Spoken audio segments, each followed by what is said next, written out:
appreciated you showing me the video of Stacy or Tracy or the person. And I wanted to point out to other people in the audience that when you're doing customer validation, showing anecdotal evidence and showing me faces really helps you stand out amongst the presentations. But that's only anecdotal, and there's actually a whole nother level that really nobody's gotten to, which is like an analytical approach, where you're showing me personas of different customer types, and having done actual market research where you're coming back with stats as to like how many people are like Tracy, right? And how desperate are they to like crowdfund local businesses that they think should exist, right? And anyway, I appreciate that you did the anecdotal one really, really elegantly. But wanted to challenge everybody else here to do that next time they participate in Startup Weekend. So, anyway, cool, thanks.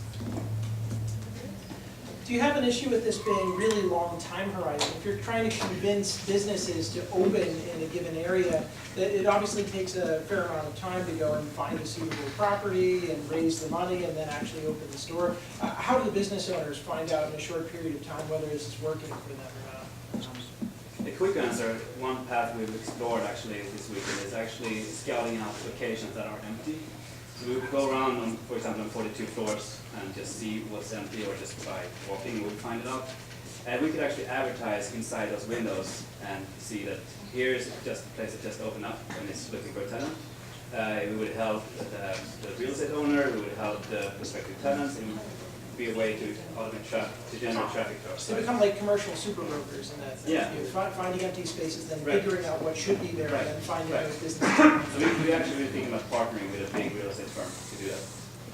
That part is interesting. Okay. Yeah. That Facebook really cares about getting local small businesses on their platform, so figure out something good. Right.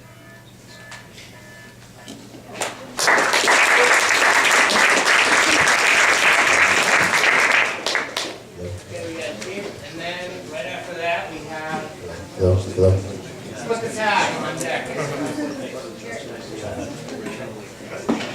Hi, we're here from Teat, and my name's Dave, this is Robert and Sung, and Teat. Difficult word to pronounce. And we are a nonprofit that seeks to connect engaged citizens with the governmental agencies that they care most about. So as many of you know, there's been this economic recession for the last few years, and as a result of that, it's led to a lot of budget cuts, which have constrained the number of services that have been provided. And these services range from everything imaginable, like your local library being open fewer hours, fewer policemen patrolling your neighborhood, fewer buses, and so forth. So our website provides a platform for citizens to contribute money to the public agencies that they want to support.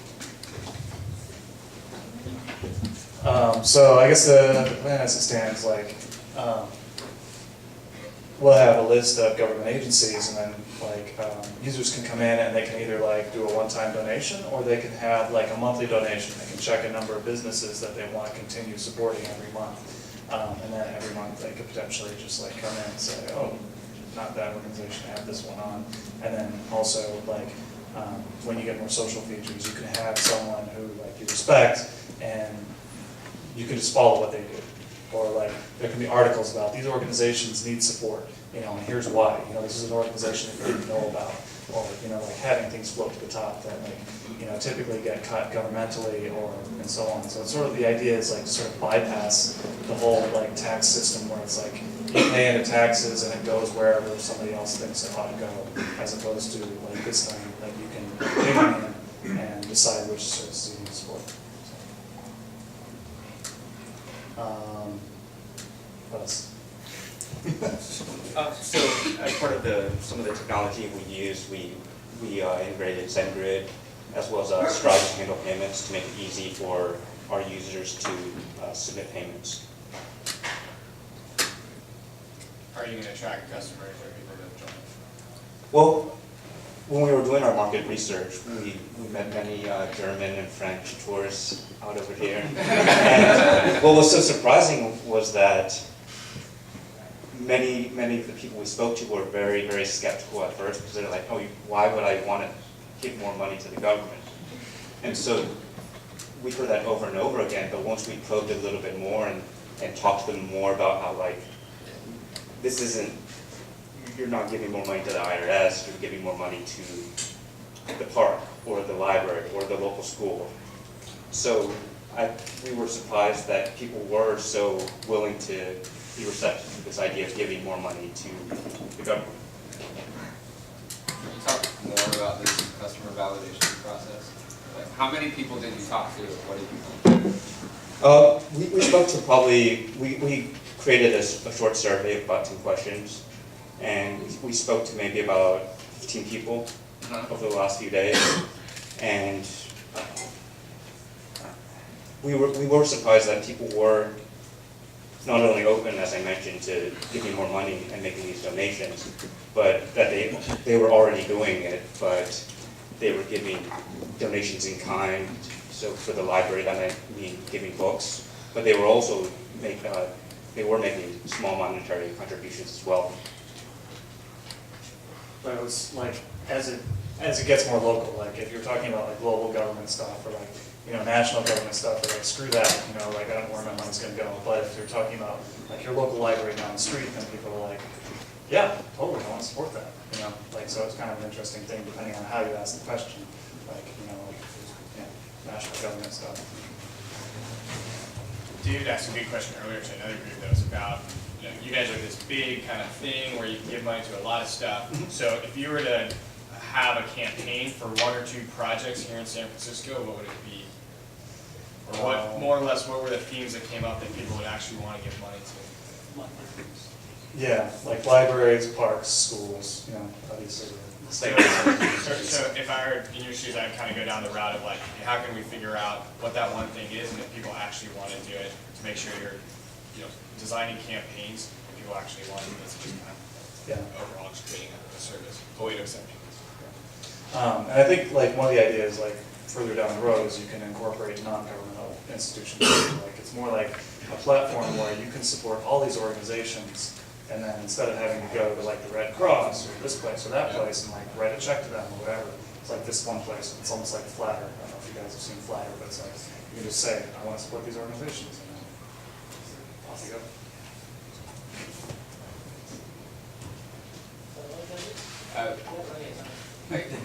Yeah, so it's next time the 15 surveys that you went and did, like, let me know more about that up front, right? It sounds like you did learn something, but you're making very vague references to it, like, oh, you haven't talked to people, you know, and like, that's actually the really important stuff, past getting something working, which you guys seem to. I'd say the biggest risk here is that it's actually like really hard to raise money and like remove money from people,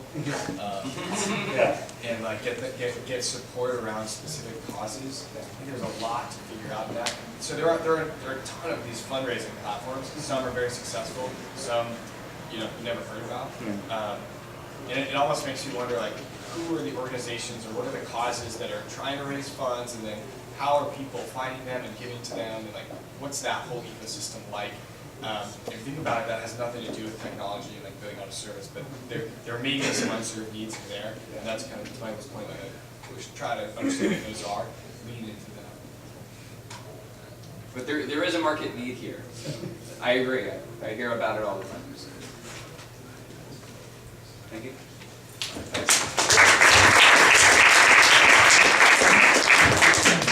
All right, live group is on deck after. Split my tab.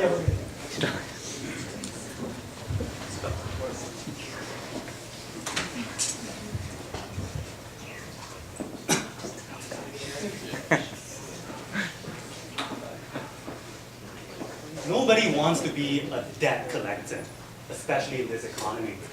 But more often than not, I find out that I am one of them. And you know what? You are probably one of them as well. You don't believe me? Think about the last time you went to a restaurant with a group of friends. You have the server coming over, giving you the receipt, and immediately it begins.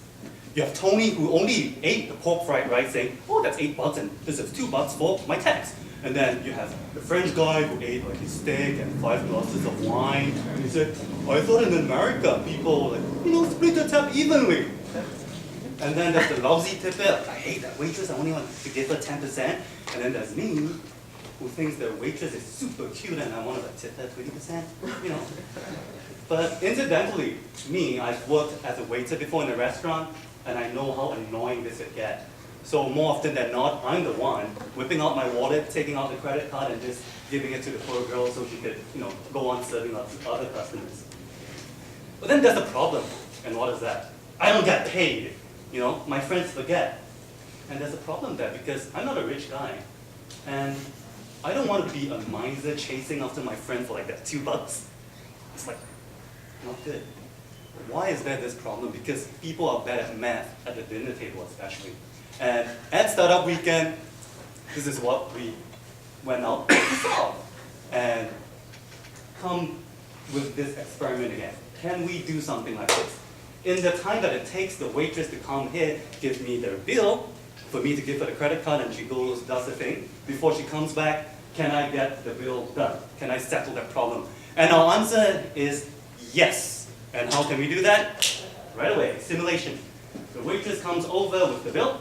I take out my phone, I take a picture of the bill, voila, and I check the amount. Okay, 67.89, that's correct. I put my credit card on the little bill thingy, the waitress goes away, and immediately on my phone, I say, okay, who ate this meal with me? I add my friend's name, blah, blah, blah, that's done, and okay, the next screen I see an itemized list of things that I ate, and of the things that my friends ate, and if it's an appetizer, I share it across 3 friends.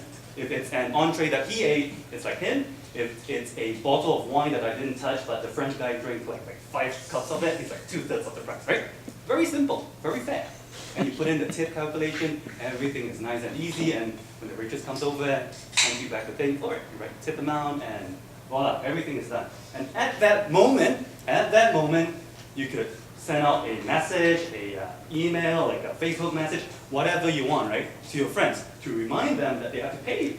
And that's it. An instant way of sending an IOU that is totally transparent and it doesn't hurt people's feelings. Bad math can hurt feelings.